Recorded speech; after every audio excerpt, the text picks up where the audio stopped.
بسم اللہ الرحمن الرحیم۔ آج کی اس ویڈیو میں ہم بات کریں گے تیمم کے بارے میں۔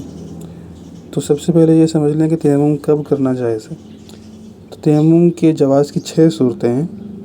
نمبر 1، پانی کے استعمال پر قادر نہ ہو، یعنی وہ شخص جو تیمم کرنا چاہتا ہے وہ پانی سے 1 میل یا اس سے زیادہ کی مسافت پر ہو، اور مسافت کا اعتبار اس طرح کیا جائے گا کہ اگر پانی تک پہنچنے کے لیے سفر کرے وہ، تو پہنچنے سے پہلے اس کی نماز کا وقت اس سے نکل جائے گا اور اس کی نماز فوت ہو جائے گی۔ نمبر 2، پانی کے استعمال کی وجہ سے مرض بڑھ جانے یا دیر سے شفا ہونے کا خطرہ ہو۔ نمبر 3، سخت سردی میں جب جنبی کے لیے گرم پانی سے غسل کا انتظام نہ ہو اور ٹھنڈے پانی سے جان کے ہلاکت یا اعضاء کے شل ہونے کا خطرہ ہو۔ نمبر 4، پانی ایسی خطرناک جگہ پر ہو کہ وہاں جا کر پانی لانے میں شدید جان مال کے نقصان کا خطرہ ہو، مثلاً کوئی درندہ وغیرہ ہے درمیان میں، یا کوئی دشمن قبیلہ وہاں درمیان میں حائل ہے، اگر وہاں سے گزرنے کی کوشش کرے گا تو وہ قتل وغیرہ کر دیں گے، یا پیچھے جو مال وغیرہ ہے وہ ضائع ہو جائے گا۔ نمبر 5، پانی کم ہو، اتنا ہو کہ صرف پینے کے لیے ہی پورا ہو سکتا ہو۔ اگر اس سے وضو وغیرہ یا غسل وغیرہ کیا جائے گا تو اس سے پیاسا مرنے کا خدشہ ہو، اپنا یا اپنے جانوروں کا۔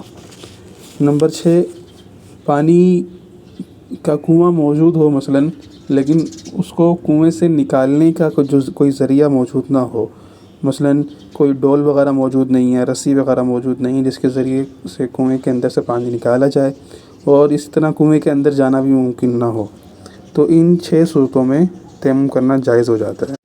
اس میں جو دوسری صورت تھی جواز کی، مرض کی حالت میں کہ مرض بڑھ جانے کا یا شفا دیر سے ہونے کا خطرہ ہو، تو اس کے بارے میں یہ ہے کہ کیسے پتہ چلے گا کہ یہ میرا مرض ایسا ہے کہ پانی کا استعمال اس میں خطرناک ہے۔ تو ایک تو یہ ہے کہ بندہ خود صاحب علم ہو تو وہ اپنی حالت کا اندازہ کر سکتا ہے، لیکن عام آدمی کے لیے یہ ہے کہ وہ کسی ماہر دیندار طبیب، کوئی ڈاکٹر ایسا ہو جو دین سے واقفیت رکھتا ہو، اس کو دین کے مسائل کا اندازہ ہو، تو وہ اگر اس کو کہہ دے کہ بھئی تم پانی استعمال نہ کرو، تیمم کر لو، تو وہ کر سکتا ہے۔ تیمم مختلف عبادتوں کے لیے کیا جاتا ہے، جن میں سے کچھ مقصودی بھی ہیں، کچھ غیر مقصودی بھی ہیں۔ مقصودی عبادت وہ ہوتی ہیں جو از خود مطلوب ہوتی ہیں، مثلا نماز وغیرہ کے لیے تیمم کیا جائے گا تو اس کو ہم کہیں گے کہ اس نے عبادت مقصودی کے لیے تیمم کیا ہے۔ لیکن کچھ عبادات غیر مقصودی ہوتی ہیں، مطلب ان کا کیا جانا ضروری نہیں ہوتا، مثلا تلاوت زبانی کرنے کے لیے تیمم کر رہا ہے، یا قرآن پاک کو چھونے کے لیے تیمم کر رہا ہے، تو یہ غیر مقصودی عبادت ہے۔ تو نماز وغیرہ جو کہ مقصودی عبادت ہے، اس کے اندر مطلقاً تیمم کی اجازت نہیں ہے، صرف ان نمازوں کے لیے تیمم کرنے کی اجازت ہے جن کے فوت ہو جانے کی صورت میں ان کی قضا کی کوئی صورت نہیں بنتی، مثلا نماز جنازہ ہے یا نماز عیدین ہے۔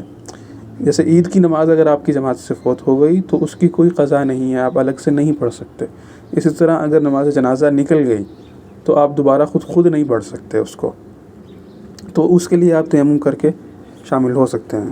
لیکن اس کے علاوہ جو دیگر نمازیں ہیں، 5 وقتہ نمازیں، نماز جمعہ اور اسی طرح نماز وتر وغیرہ، یہ چونکہ اپنا خلیفہ رکھتی ہیں، یعنی کہ یہ اگر فوت ہو جائیں تو قضا نماز پڑھی جا سکتی ہے، اس لیے ان کے لیے وضو کرنا ضروری ہوگا۔ وقت کی تنگی کے پیش نظر تیمم نہیں کیا جائے گا، نماز نکلتی ہے تو نکل جائے، بعد میں قضا پڑھی جائے گی۔ لیکن اس 5 وقتہ نماز کے سلسلے میں امام ابو حنیفہ رحمہ اللہ تبارک و تعالیٰ کے ایک شاگرد ہیں، امام زفر رحمہ اللہ، ان کا قول یہ ہے کہ اگر نماز اتنی تاخیر ہو جائے نماز میں کہ اگر وضو کر کے نماز پڑھنے کی کوشش کرے گا تو وقت نکل جائے گا، تو وہ فرماتے ہیں کہ وہ شخص اس وقت تیمم کر کے فوراً وقت کے اندر ایک بار نماز ادا کر لے تیمم کے ساتھ، لیکن اس کے بعد وضو کر کے دوبارہ نماز پڑھے، نماز کی دوبارہ قضا کرے۔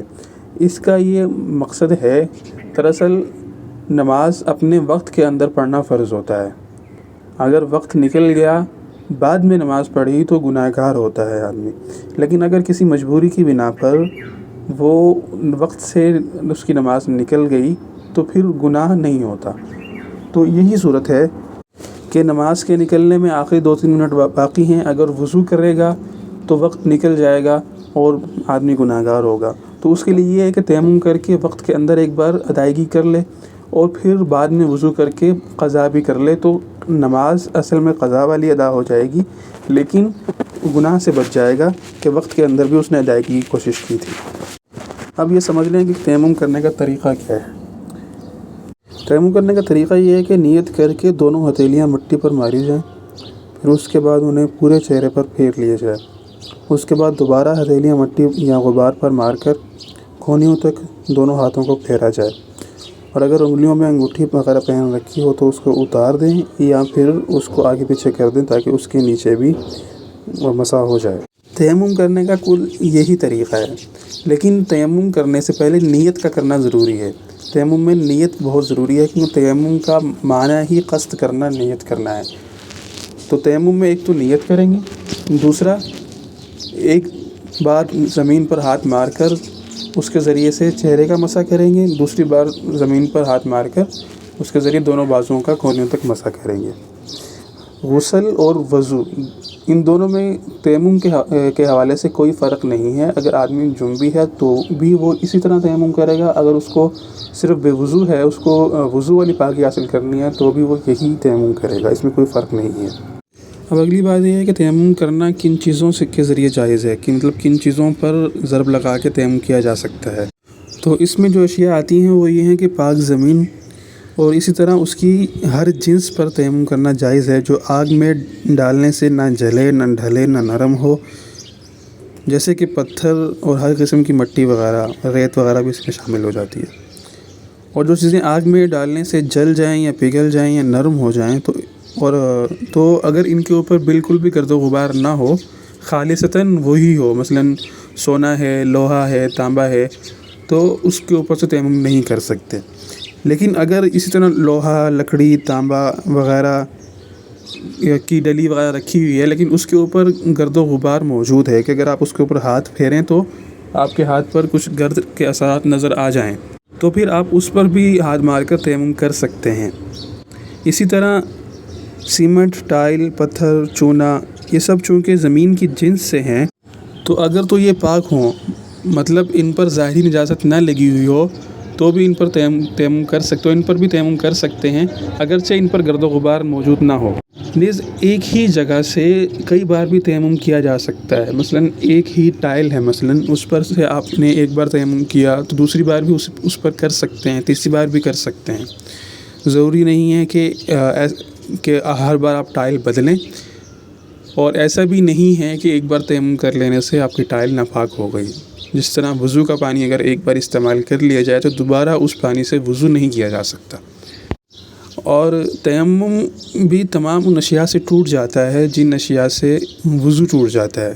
اس کے علاوہ جس عذر کی وجہ سے آپ نے تیمم کیا ہے، اگر وہ عذر زائل ہو گیا تو اس کے ازالے کے بعد بھی آپ کا تیمم ٹوٹ جائے گا.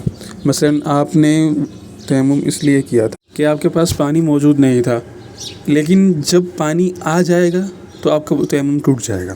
اسی طرح اگر مریض نے تیمم کیا تھا پانی کے استعمال پر قادر نہ ہونے کی وجہ سے، اب اگر وہ پانی کے استعمال پر قادر ہو گیا، یعنی اس کو مرض کا خطرہ جاتا رہا، تو بھی اس کا تیمم ٹوٹ جائے گا. اسی طرح اگر تیمم جنبی شخص نے اس وجہ سے کیا تھا کہ پانی انتہائی ٹھنڈا تھا اور ٹھنڈک کی وجہ سے اگر وہ پانی استعمال کرتا تو ہلاکت کا اندیشہ تھا، اب اگر اس کو غسل کرنے کے لیے گرم پانی میسر آ گیا یا ٹھنڈک ختم ہو گئی تو بھی اس کا تیمم ٹوٹ جائے گا. اب شروع میں یہ بات ہوئی تھی کہ تیمم کے لیے نیت کا ہونا بہت ضروری ہے. تو آدمی جب تیمم کرتا ہے تو وہ کس نوعیت کی نیت کرے گا تو کس نوعیت کی عبادت کر سکتا ہے. تو اگر تو اس نے نیت کی طہارت کاملہ کی، مطلب مطلقاً طہارت کی نیت کی، یا اس نے نماز پڑھنے کی نیت سے تیمم کیا، یا اس نے عبادت مقصودہ کی انجام دہی کے لیے تیمم کیا، تو وہ نماز پڑھ سکتا ہے.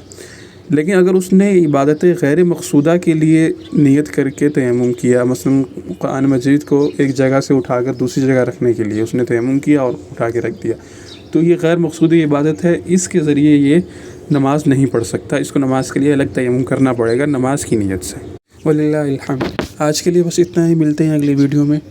امید ہے آپ کو یہ پسند آئی ہوگی، تو ویڈیو کو لائک کریں اور چینل کو سبسکرائب ضرور کر دیں۔ السلام علیکم، اللہم صلی علی محمد۔